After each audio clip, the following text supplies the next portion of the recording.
Mēs visi skatāmies uz Bībeli ar savām acīm, ar savu dzīves pieredzi.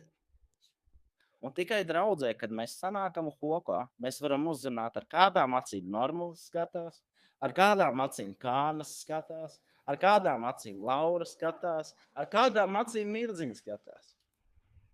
Nu tad, ja mēs parunājam. Jo es uz Bībeli skatos ar savām acīm, ar savu dzīves pieredzi. Divi teologi. Ļoti slaveni, zinām teologi. Abiem ir tā kā savas mācības turpinātāji. Kurā pusē nu lai nostājamies? Abi balstās Bībelē.